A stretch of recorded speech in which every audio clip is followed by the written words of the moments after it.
QuickBooks Online 2021. Forward contract for speculation that foreign currency will weaken, adjusting entry. Let's get into it with Intuit's QuickBooks Online 2021. Here we are in our QuickBooks Online Multiple Currencies Problem 3 practice file. In prior presentations, we set up the free 30-day trial so we can practice with the multiple currencies turned on, then the multiple currencies. Now we'll continue with the practice problem. Starting by opening up our balance sheet and income statement, going to the tab up top, right-clicking on it, duplicating it. Then we're going to go to the tab up top again, right-click on it again, duplicate it again. Let's go to the reports on the left-hand side, starting with the profit and loss report, opening up the good old P and the L. And then we'll do the date range for it. So there's the profit and loss. We're going to bring this to date range 010120. That's not right. Let's do that again. 010120 to 123120. Run it. Close the burger.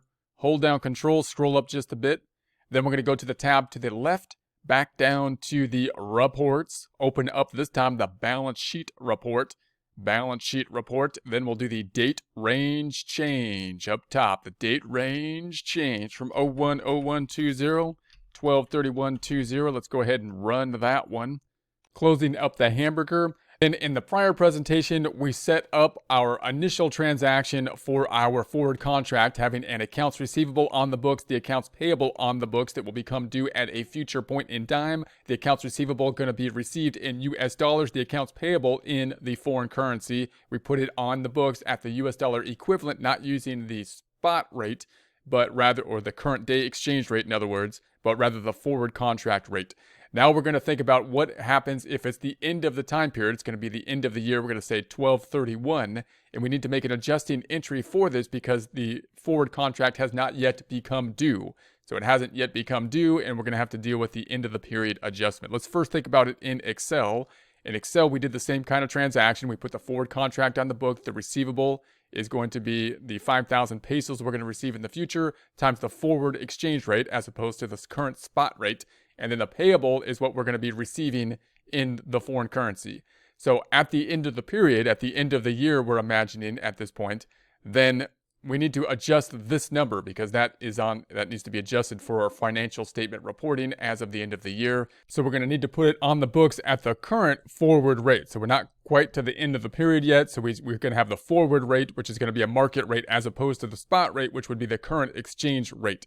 So if we pull out the trusty calculator here, then we're going to take the 5,000 pesos times the next forward rate as of the end of the year, as of our cutoff date, 0.78. That's going to be the 39. If I take the 39 minus the 37 that's currently in there, we have a $200 difference.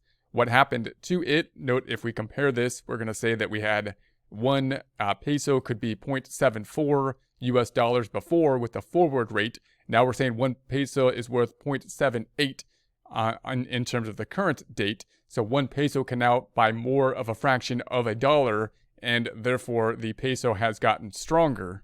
Now, is that good for us because we have the forward contract on the books? Well, we have a payable on the books. We're going to be paying in the peso, and so that's not good for us because we're going to be paying in something that has gotten stronger since the point in time that we put it on the books. So our speculation is not looking so good thus far. So that means we're going to say, okay, let's do our transaction here. We're going to have to increase the payable then. So I'll put the payable on the bottom because it's a liability. We'll increase it with a credit. And then the other side is going to then go to a loss. We're going to have a loss from a foreign currency exchange loss at this point in time. Now I'm going to calculate it another way. This equals, I'm going to get to that 200 again. I'm going to take the current rate, or the larger rate of the two, minus the second rate, the 0.74, close up the brackets and multiply that times the 5,000. Times the 5,000. That gives us our $200. That's going to be the debit and the credit. Let's post that out then. If I post this out, we've got a loss down below. Loss down below will be equal to that $200. And then we've got the payable here. Double clicking on that, going to the end of it, plus we're going to pick up the 200, enter. That's going to give us our 3,900, which once again was the 5,000 times the current rate times 0.78. So there's the 3,900. So I was looking at the receivable. There's the 3,900. So that looks good. Now we're going to do this in Excel or in QuickBooks. When we do it in QuickBooks, then we're going to have to do this basically with a journal entry. So let's go back on over to QuickBooks, and we'll do the same kind of process, same kind of journal entry. Note though, if I go to the first tab, if we didn't have this end of period adjustment, then if I hit the drop down, we would just be able to hit the pay bill here. And because we went through the accounts payable, QuickBooks would then record the difference for us, as we've seen in like the first practice problem we took a look at. It'll then record the difference in the exchange rates for us. But because we have this cutoff transaction, that kind of muddies up the water. So we want to do the adjusting entry at the end of the time period, and then possibly the reversing entry will work quite well for us, so that when we do have the ending of this contract, we can use the pay bill format, and that'll be nice and easy for the accounting department or the accounting process to do. So this time we're going to do the adjusting entry. So I'm going to go up top and say, we're going to say new, and let's say journal entry. Same kind of thought process here on the journal entry. And I'm going to hold control and scroll down just a bit. And so we're going to say that it's going to be increase in the accounts payable. So accounts payable in the foreign currency.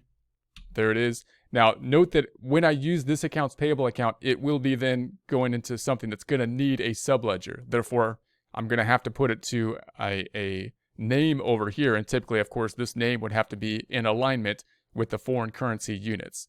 And you might then, if you want to make this easier, or if you don't want to use the subledger, you could create another account, which would be an accounts payable as an other current liability account, as opposed to an accounts payable type of account.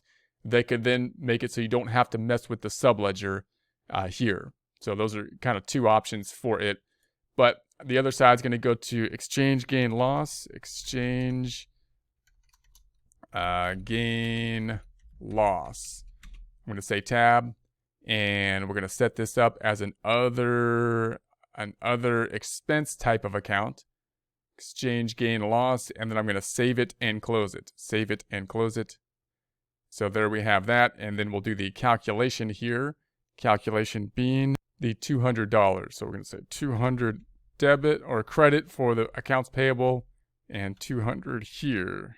Now note that when we do the calculation of that 200, we have to do a similar process, just kind of as we would with Excel. We can't really use QuickBooks in order to give us the rate, because it'll give us the spot rate. So we're going to still have to do kind of an adjusting entry. We're going to have to see what the forward rate will be at that point in time, and use that rate and do our similar calculation we did with Excel to come up with this adjustment of 200 at the end of the period. Let's go ahead and save it and close that. So we're going to say save it and close it. Save it and close it. If I go back then to the balance sheet, running the report, holding down control, scroll up just a bit to that 125, then the 3,700 still on the books on the receivable side. Now we have the 3,900 for the payable. So that is now correct as of the end of the period, 3,900. Scrolling back up, going back then to our balance sheet. Other side on the income statement, going into our income statement, running that report. Scrolling down, there's our 200 then on the loss on the exchange on the income statement. So in future, when this thing matures now in the following period, we'll do a reversing entry, reversing basically that added 200, and then we can do the pay bill feature, which will be nice and easy for us to do in the normal accounting process. Also, just note that if I right click on this tab, I'm going to duplicate this tab and just take a look at the subledger related to this as well. So if we go down to the reports, just remember that, of course, because we're using accounts payable, we have this subledger issue, and it's going to be accounts payable. Or let's just do it this way. Let's go down and find it. We're going to go, this is going to be who you owe, sales and customers, who you owe, accounts payable aging detail, bills, vendor balance detail. Let's go to the vendor balance detail report.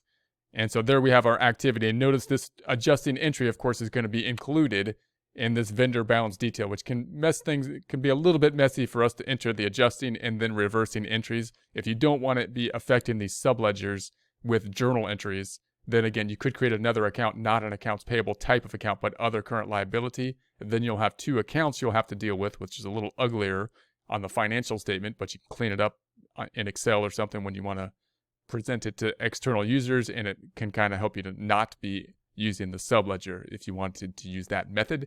Then we're going to go down to the reports here. Let's just take a look at our trusty trial balance. Opening up the trusty trial balance. And let's go ahead and adjust the dates up top from 01/01/20 to 12/31/20. Let's go ahead and run it. Close up the burger. So we've got the 100,000 and then the 3,007. So if I take a look at Excel, 100,000 to 3,007, then we got the 39, the 100, and the 2. So then we have the 39, the 100, and the 2. So we'll print out these trial balances just so you can check your numbers as you go.